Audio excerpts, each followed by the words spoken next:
इन वर्षों में यह बहुत आनंद की बात है, हम 2020 की संघ शाखा स्थिति को पार करते हुए संघ कार्य आगे बढ़ा है, उसकी जानकारी मैं कुछ दूंगा। जैसे 2020 में 38,913 इतने स्थानों पर संघ शाखाएं थी। 2023 में 42,613 ऐसे स्थानों पर संघ शाखा हुई है। मतलब संघ के स्थानों की वृद्धि 3,700 हुई है, जो 9.5% वृद्धि है। जो रोज चलने वाली शाखा है 2020 में 62,491 थी, 23 में 68,651 यानी 6,160 शाखाएं बढ़ी है। ये भी करीब 10% वृद्धि है। जहाँ दैनिक शाखा नहीं, वहाँ पर साप्ताहिक मिलन, लोग सप्ताह में एक बार एकत्र आते हैं। ऐसे साप्ताहिक मिलन 20,300 थे। अभी 2023 में 26,877 यानी 6,543 साप्ताहिक मिलन की वृद्धि हुई है। ये करीब 32% वृद्धि है। और महीने में एक बार एकत्र आना को सामाजिक विषयों पर वहाँ पर चर्चा करने, जिनको संघ मंडली कहते हैं, ऐसे करीब 8,732 पहले थे 2020 में, जो भी 10,412 ऐसी हुई है, यानी करीब 19% वृद्धि इसमें हुई है। कुल शाखाएं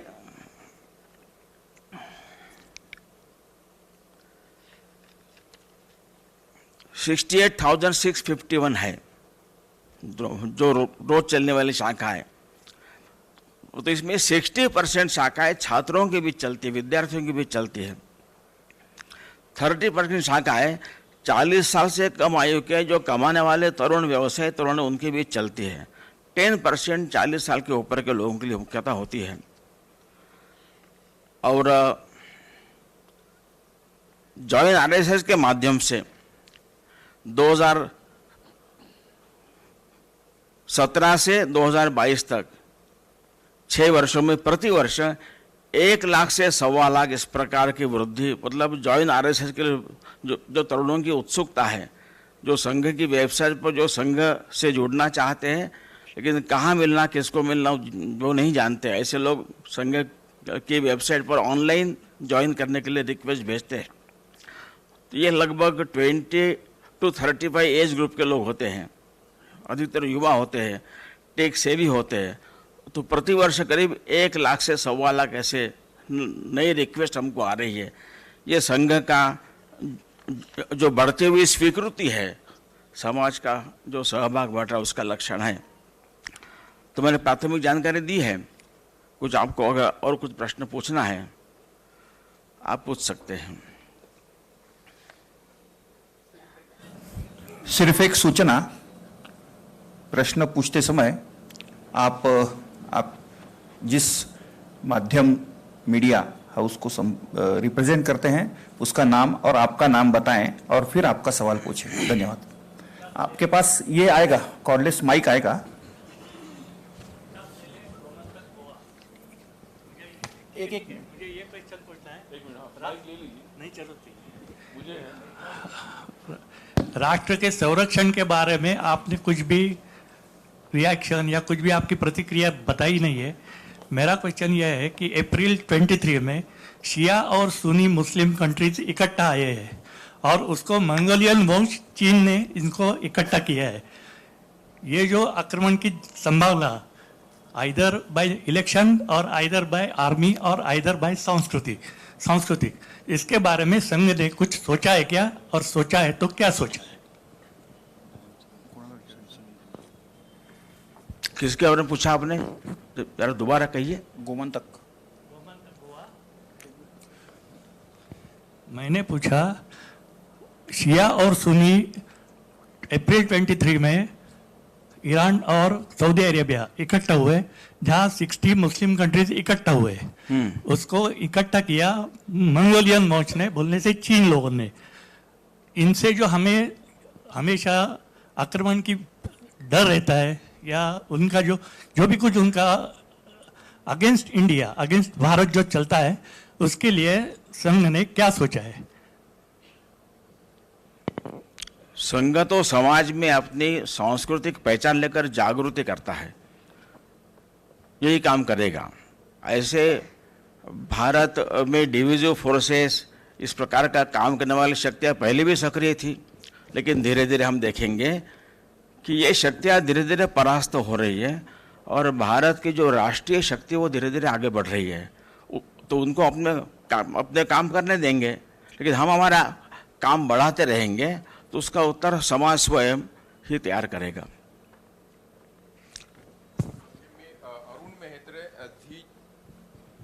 मी अरुण मेहत्रे झी 24 तास वृत्तवाहिनीसाठी काम करतो। 3 प्रामुख्याने माझे प्रश्न आहेत। सुनीलजींनी पहिल्या पत्रकार परिषदेमध्ये सांगितलं होतं की चर्चित मुद्द्यांवरती या बैठकीमध्ये चर्चा होणार, निर्णय नाही पण चर्चा होणार। त्यातला पहिला मुद्दा जो आहे मणिपूरमध्ये होत असलेल्या हिंसाचाराविषयी या बैठकीमध्ये काही चिंता किंवा चिंतन घडलं का? माझा दुसरा प्रश्न आहे आरक्षण विषयातला अनेक राज्यांमध्ये म्हणजे अलीकडेच सरसंघचालकांनी त्याविषयीची भूमिका स्पष्ट केली असली तरी केवळ वंचित किंवा शोषित घटकांबाबतच्या आरक्षणावरती आपण विचार करतोय की एका अर्थाने उच्चवर्णीय गटामध्ये मोडणाऱ्या, म्हणजे यामध्ये गुजरातमध्ये पाटीदारांचा विषय असू द्यात किंवा राजस्थानमध्ये जाट किंवा महाराष्ट्रामध्ये मराठा आरक्षणासंदर्भातली भूमिका किंवा याविषयी काही चर्चा झाली का?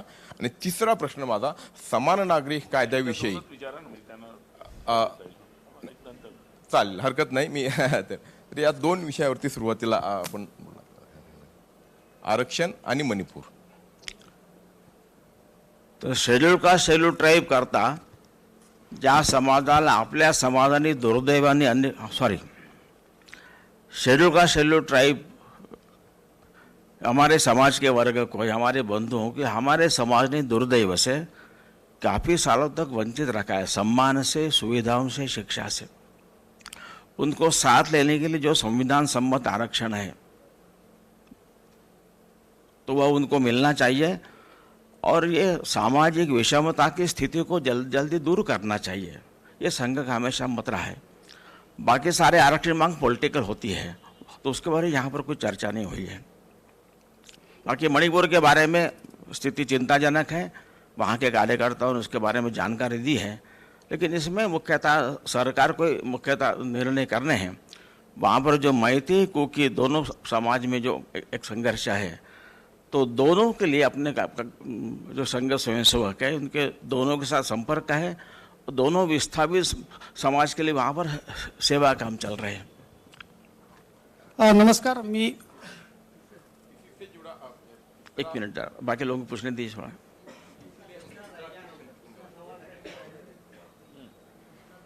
नमस्कार, मी ब्रिजमोहन पाटील सकाळ पेपरसाठी काम करतो। माझा प्रश्न असा आहे की ह्या बैठकीमध्ये शेती हा एक तुम्ही महत्त्वाचा मुद्दा घेतलेला होता, त्यासोबत आर्थिक विषयक हा मुद्दा महत्त्वाचा होता आणि त्याचसोबत गेल्या वर्षभरापासून हा मुद्दा चर्चेत आहे आणि संघ गेल्या अनेक वर्षापासून त्यावर काम करतं, अनेकांनी बलिदान दिलेलं आहे। तर त्या राम मंदिराच्या मुद्द्यावर ह्या बैठकीत काही चर्चा झालेली आहे का? शेतीविषयी कुठला शेत नहीं ते प्रत्येक संघटना आहेत ना,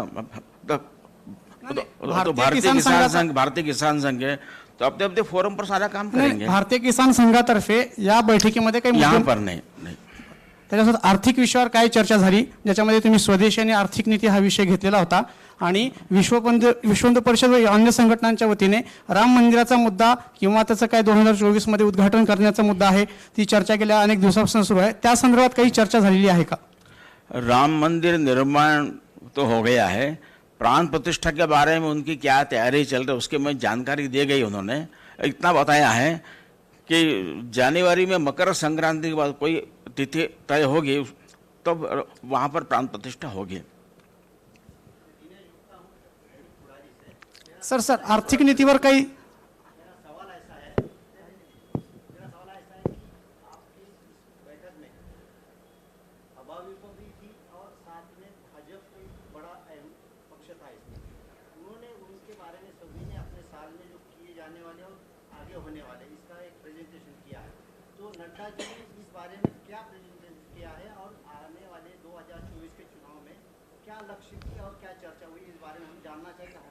नड्डा जी ने क्या चर्चा की वो तो नड्डा जी बताएंगे, वो भाजपा की जिम्मेदारी है ना, 2024 क्या है, वहाँ सब कार्यकर्ताओं की जानकारी, तो किन विषयों पर जानकारी देगी उतना केवल मैं बताऊंगा।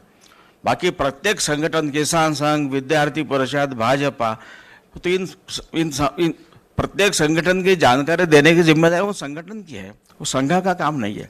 संघ की जानकारी मैं दे रहा हूँ यहाँ पर। सर, राजीव सिंह, TV9 भारतवर्ष से। मेरा सवाल यह है कि सनातन को लेकर लगातार विवादास्पद बयान पिछले कुछ दिनों से आ रहे हैं, इस पर संघ का क्या कहना है? क्या बयान आ रहे हैं? जिस तरह से उदयनिधि स्टालिन का बयान आया कि सनातन डेंगू मलेरिया जैसी बीमारी से उन्होंने उसकी तुलना की। कल सनातन के विषय पर ही बोलते हुए आरजेडी के एक नेता ने रामचरितमानस को लेकर आपत्तिजनक टिप्पणी की। लगातार ऐसे 3-4 बयान बड़े नेताओं के आए हैं अलग अलग राज्यों से, उस पर संघ का क्या कहना है? ऐसा है, सनातन धर्म को समाप्त करने की बात लोग कर रहे हैं। इन शब्दों के अर्थ उनको पता है क्या, ये प्रश्न है। धर्म क्या है? पहले हम शब्दों का प्रयोग करने के पहले शब्दों की व्याख्या करनी चाहिए, ऐसा मुझे लगता है। धर्म, रिलीजन अलग अलग है। सनातन का अर्थ ही इटर्नल है। भारत का जो अध्यात्म आधारित जीवन का चिंतन है, जो इंटीग्रल होलिस्टिक है, जिसके कारण भारत के संपूर्ण समाज को एक उसके पर्सनैलिटी को शेप मिला है। इस पर्सनैलिटी की 4 विशेषता है। एक, वो मानता है कि सत्य एक है, ट्रूथ एक है, ईश्वर एक है। उसको प्राप्त करने के, वहाँ तक जाने के उनके नाम भी अलग है, उनके मार्ग भी अनेक हो सकते हैं, सभी मार्ग समान है, यह मानना, ये भारत की बात है। एक ही चैतन्य अनेक रूपों में मैनिफेस्ट हुआ है, इसलिए सभी विविध मैनिफेस्टेशन के भीतर रही एकता देखने की भारत की दृष्टि है। इसलिए भारत का वर्णन India is a country of diverse cultures ऐसा करने के बदले ये कहना चाहिए India has a culture that celebrates diversity. तीसरी विशेषता है कि प्रत्येक व्यक्ति में ईश्वर का अंश है, वह स्त्री हो पुरुष हो, और प्रत्येक व्यक्ति का, मनुष्य का जीवन का अंतिम लक्ष्य इस अंदर के देवत्व को प्रकट करते हुए मोक्ष पाना है। मोक्ष तरफ जाने के जो मार्ग है, प्रत्येक व्यक्ति का मार्ग अलग अलग स्वतंत्र हो सकता है, दैट इज पर्सनल रिलीजन। तो वह प्रत्येक की उपासना है। प्रत्येक को अपनी उपासना चुनने का स्वातंत्र्य भारत में रहा है। इसलिए भारत में हमेशा स्पिरिचुअल डेमोक्रेसी रही है। तो भारत में रहने वाला सारा समाज इस भारत की पहचान के साथ अपने आप को जोड़ता है। ये भारत की पहचान है, और इसलिए इस भारत की पहचान इटर्नल है, क्योंकि अध्यात्म आधारित है। और भारत का समाज ये कभी राज्य आधारित नहीं रहा है, समाज आधारित रहा है।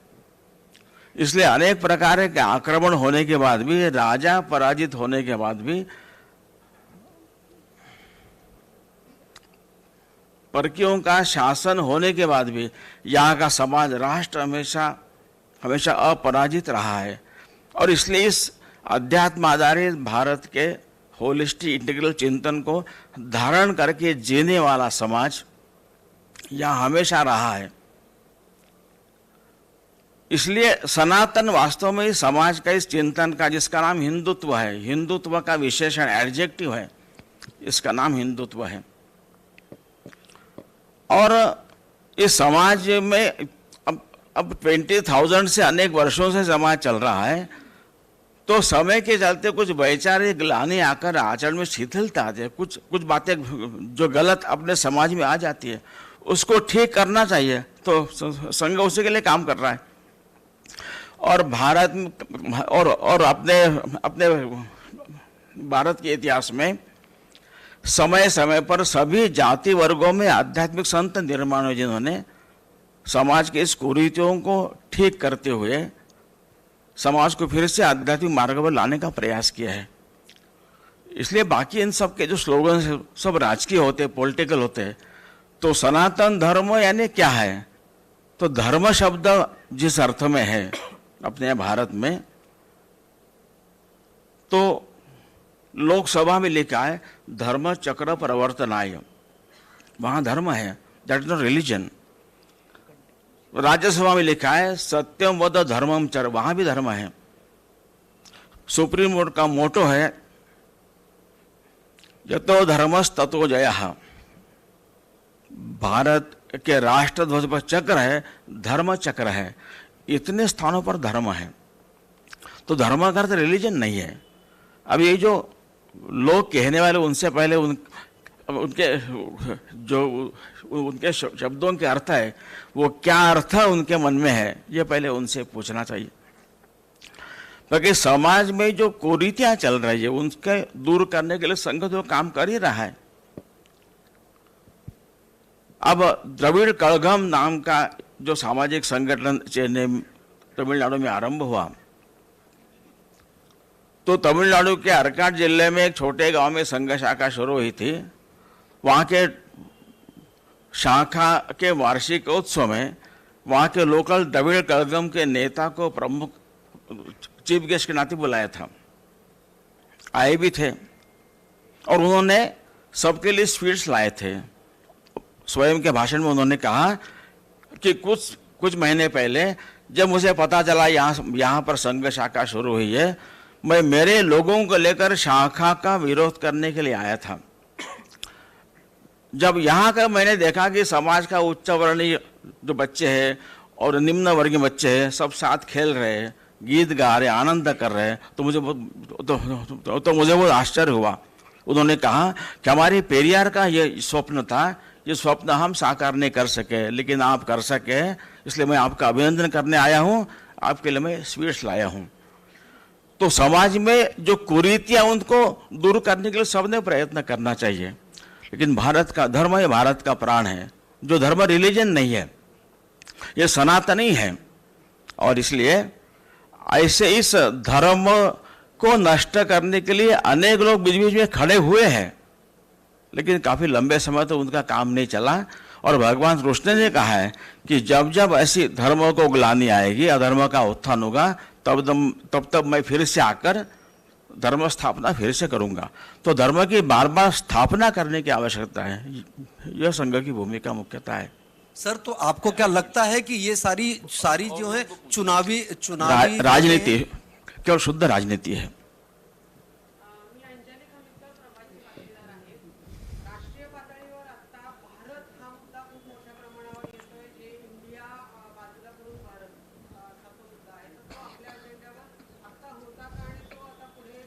आधीपासूनच आहे खरं तर।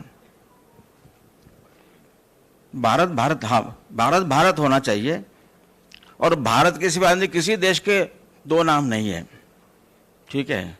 तो भारत नाम को एक सिविलाइजेशनल वैल्यू है, और इसलिए भारत कहते एक प्राचीन एक सभ्यता से, चिंतन से अपना संबंध जुड़ता है। इसलिए भारत का भारत होना केवल नाम नहीं, भारत के सामाजिक राष्ट्रीय जीवन में यह भारत का भारतत्व ये मैनिफेस्ट होना चाहिए। इस तरह हम लोग काम कर रहे हैं।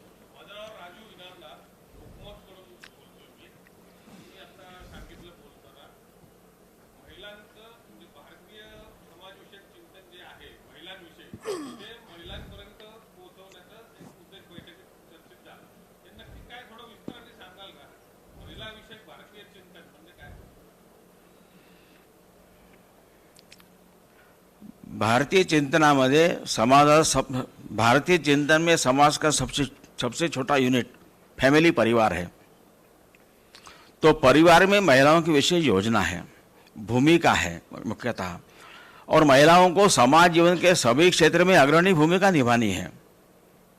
तो इसके लिए समाज के सभी वर्गों की जागरण होना चाहिए, सहमति होनी चाहिए, और परिवार का ध्यान रखते हुए भी समाज जीवन के हर क्षेत्र में महिलाएं अग्रणी भूमिका निभा सकती है, तो उनमें यह विश्वास निर्माण करना, यह मुख्यतः भारतीय चिंतन है। सर, संदीप बोल रहा हूँ, प्रेस ट्रस्ट ऑफ इंडिया से। नेशनल सिक्योरिटी एक टॉपिक था हमारे इसमें, तो उस पे क्या चर्चा हुई है? नेशनल सिक्योरिटी यहाँ पर नहीं हुई, इसमें हमारे इसमें एक यहाँ पर नहीं हुई चर्चा मुख्यतः। ओके, नहीं हुई। सर, मैं ओम प्रकाश तिवारी, दैनिक जागरण अखबार से हूँ। जैसे बाकी 36 संगठनों का हैं वैसे ही भारतीय जनता पार्टी भी एक संघ का ही सहयोगी संगठन है। सभी संगठनों की जैसे तुलना की जाती है कि या रिपोर्ट होती है कि कौन क्या कर रहा है, संघ उससे संतुष्ट है या नहीं। भारतीय जनता पार्टी का शासन 10 वर्ष से देश में है, इसको लेकर के क्या वैल्यूएशन किया गया है संघ की तरफ से भाजपा का, और 2024 में चुनाव होने हैं, अगर संघ के एजेंडे पर भाजपा खरी उतर रही है, शासन खरा उतर रहा है, तो उसमें कितना सहयोग होगा संघ का भाजपा के साथ में? 2014 की बात अगर आप करेंगे तो संघ का वैल्यूएशन की बात छोड़ दीजिए, लेकिन ब्रिटेन से पब्लिश होने वाला जो संडे गार्डियन नाम का अखबार है, संडे गार्डियन रविवार को आता है, 16 मई 2014 को पार्लियामेंट के रिजल्ट्स आए थे और 18 मई का संडे था। तो संडे गार्डियन का 18 मई का जो संपादकीय एडिटोरियल है, अब अगर उसको आप गूगल करेंगे आपको पूरा संपादकीय मिलेगा। उसका पहला वाक्य जो है, मैं केवल एक वाक्य बोलूँगा, यानी ब्रिटेन से पब्लिश होने वाला संडे गार्डियन ऐसा कह रहा है अपने संपादकीय में, today 18 May 2014 may go well down in the history of India as Britain finally left India। तो 14 के बाद हम देखेंगे तो भारत अपनी सांस्कृतिक पहचान कर धीरे धीरे खड़ा हो रहा है। भारत की फॉरेन पॉलिसी में, डिफेंस पॉलिसी में, एजुकेशन पॉलिसी में एक मेजर चेंजेस हुए हैं। ये चेंजेस भारत की सांस्कृतिक पहचान लेकर अब दुनिया इसको महसूस कर रही है। लेकिन इतने वर्षों का सारा जो ठीक करना है तो कम से कम 25-30 साल चाहिए। तो दिशा एकदम ठीक है, ऐसा सबके ध्यान में आ रहा है और सारी दुनिया इसको महसूस कर रही है। चलो आखिरी प्रश्न, अभी लास्ट क्वेश्चन।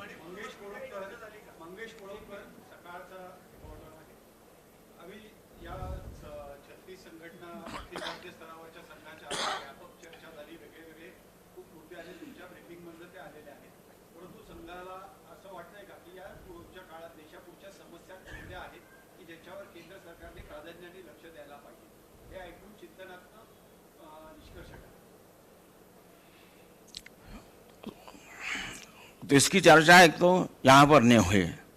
सरकार को क्या बताना, वो सरकार को बताने का फोरम अलग है, यहाँ से बताने की जरूरत नहीं है। ठीक है, चलिए लास्ट क्वेश्चन। जानकारी दी गई वहाँ पर। मेरा नाम बाबूराज है, जननजीवी केरला का। हाँ, आरएसएस के बारे में शहरी एरिया में ज्यादा लोगों को मालूम है, ग्रामीण एरिया में बहुत छागा वगैरह चलता है। इसके लिए आगे बहुत कम चल रहा है ग्रामीण एरिया में। ग्रामीण क्षेत्र में हमारा प्रसार तो बढ़ रहा है, लेकिन जैसे हमने कहा कि स्प्रेड आपको बताता हूं मैं कैसा स्प्रेड है संघ का। तो सारे देश में कुल 911 जिले हैं। संघ का कार्य शाखा के रूप में 901 जिलों में है, ये 99% है। जो डेवलपमेंट ब्लॉक कहते खंड, करीब 6,663 ये खंड है।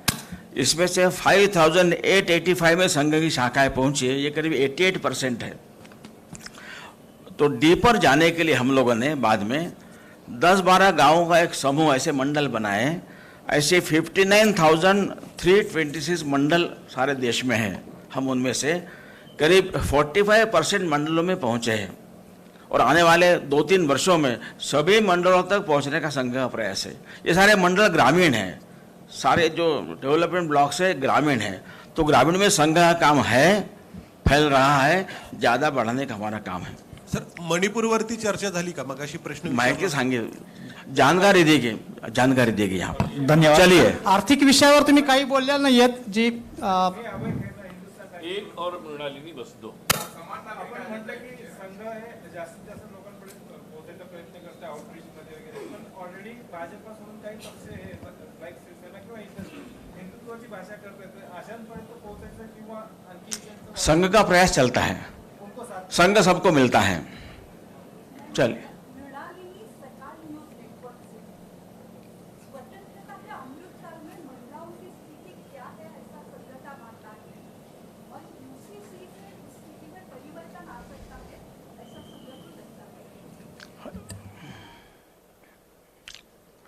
तो महिलाओं की समाज में सक्रियता बढ़ रही है, सभी क्षेत्रों में बढ़ रही है और यह सराहनीय है। और कॉमन सिविल कोड की बात आती है तो कॉमन सिविल कोड के कारण चार पांच 6 मुद्दों पर केवल वहां पर यूनिफॉर्म रहेगी, उसको लेकर एक बार सबकी सहमति बनने बाद होगा तो समाज आगे बढ़ने के लिए और तैयार होगा। चलिए, आप सबका धन्यवाद। एबीपी माझा, उघडा डोळे बघा नीट।